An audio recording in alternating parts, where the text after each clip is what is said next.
저한테 오실 때 항상 자주 얘기하시는 것들 중에 하나가 신경과랑 비교를 많이 합니다. 뿌리 자체가 달라요. 신경과는 어디서 분과를 해 나왔느냐?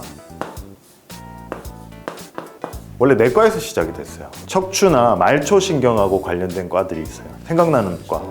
그렇죠. 정형외과. 근데 똑같은 척추를 다루는데도 이제 척추를 구성하는 것 중에 제일 중요한 게 뭐냐? 그 질문에 신경외과랑 정형외과랑 다른 답을 해요.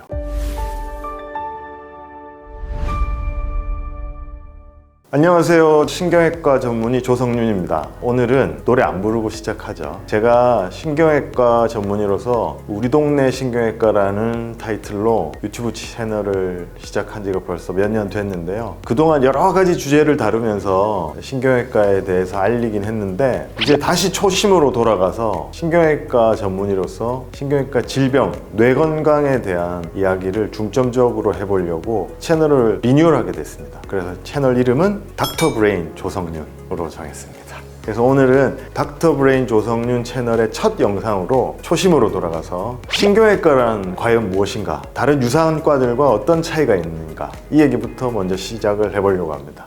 구독!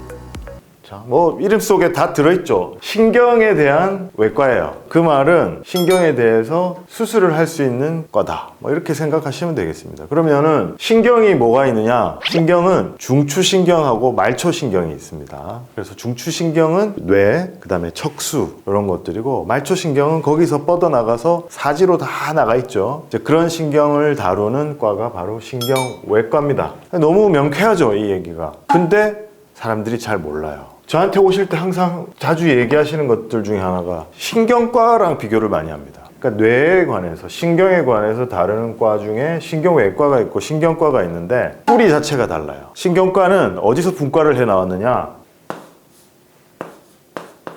원래 내과에서 시작이 됐어요. 그러니까 내과에서 시작이 되고 외과에서 시작이 되고, 근데 신경외과가 신경과보다 역사가 우리나라 기준으로 몇십 년이 빨라요. 왜 그러냐면 엄청난 사건이 있어요. 외과는 항상 전쟁과 함께 발달을 합니다.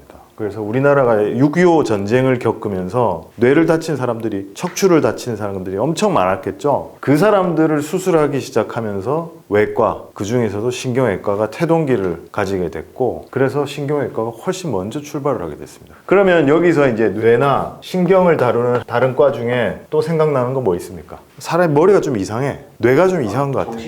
정신과. 정신과가 있습니다. 정신과가. 근데 정신과의 정식 명칭은 정신건강의학과입니다. 현재 흔히 생각하기에 마음과 관련된 병들, 그런 걸 주로 다루는 데가 정신건강의학과고, 신경 중에 중추신경이 있고 말초신경이 있다 그랬잖아요. 중추신경을 다루는 과들이에요. 여기가 주로. 신경외과는 뇌를 다루고 척추를 다루고 그러죠, 주로. 그래서 요 두 과는 신경외과하고 겹치는 부분이 뇌와 관련된 과들 요 두 가지. 그러면 뇌 말고 척추나 말초신경하고 관련된 과들이 있어요. 생각나는 과.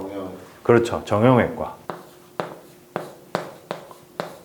근데 똑같은 척추를 다루는데도 이제 척추를 구성하는 것 중에 제일 중요한 게 뭐냐? 그 질문에 신경외과랑 정형외과랑 다른 답을 해요. 신경외과 의사는 척수신경이 제일 중요해요 라고 대답을 하는 거고, 정형외과는 뼈대를 제일 중요하게 생각하는 거예요.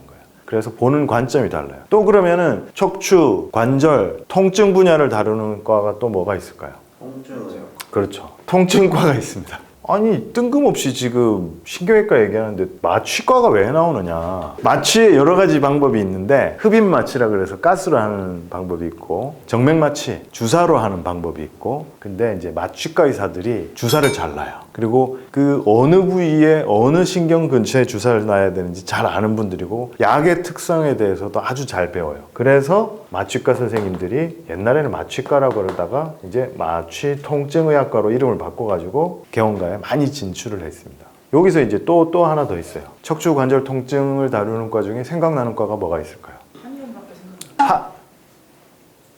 재활의학과가 있습니다. 재활의학과가 갑자기 왜 나오며, 재활의학과는 왜 이렇게 중간에 애매하게 적어놨느냐? 중추신경을 다쳤을 때 재활을 시키고, 뇌를 다쳤을 때 재활을 시키고요. 정형외과 수술하고 나서도 재활을 하죠. 그런 식으로 척추를 다루는, 관절을 다루는 과이기도 하고 뇌를 다루는 과이기도 하고, 그러면 이렇게 얘기하면 뭐 다 비슷비슷한 것 같잖아요. 이렇게 얘기할 거면 내가 신경외과 의사를 안 하죠. 신경외과 자랑을 좀 해보겠습니다. 신경외과 의사는 수술도 하고요, 약도 쓰고요, 중환자도 보고요, 재활도 하고요. 이러면서 모든 과정을 두루두루 알기 때문에 되게 잘 알아요. 에피소드를 얘기를 하면 제가 1년차 때 새벽 1시쯤에 병동에서 차팅을 막 이렇게 하고 있는데 얼굴만 아는, 그냥 이렇게 친하지는 않은 정형외과 선생님이 이렇게 아는 척을 하는 거예요. 아, 선생님 미안한데 오늘 낮에 우리 수술하는 환자가 있는데 지금 중환자실에 있는데 인공호흡기를 달고 있는데 내가 이거 어떻게 해야 될지 모르겠다. 가서 좀 봐달라. 그래서 일단 쫄았죠. 왜냐하면 나도 1년차인데 내가 뭘 알아? 어떻게 알아? 근데 이제 단칼에 자르긴 그렇고 좀 미안하잖아요. 그래서 이제 병동에 있다가 중환자실 같이 따라갔어. 중환자실에 있는 환자는 기본적으로 눈을 감고 있거든요.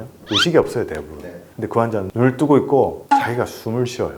자기가 숨을 쉬는데 인공호흡기를 걸어놨어. 인공호흡기라는 건 숨을 억지로 불어넣어 주는 거거든요. 그러니까 환자가 너무 힘들어하는 거예요. 그래서 그때 처방은 뭐냐? 인공호흡기를 뗀다, 기도에 있는 관을 뺀다. 그런 게 저로서는 신경외과 1년차만 해도 너무 당연하고 자연스러운 일인데 정형외과 선생님들은 그런 게 불편한 거예요. 신경외과 의사가 되시고 어떤 환자를 제일 많이 봤어요?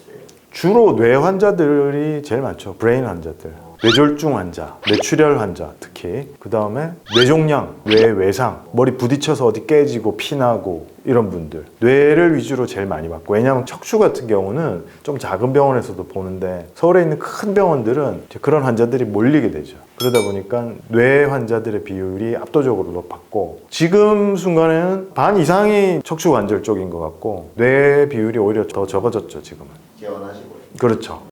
좋아요.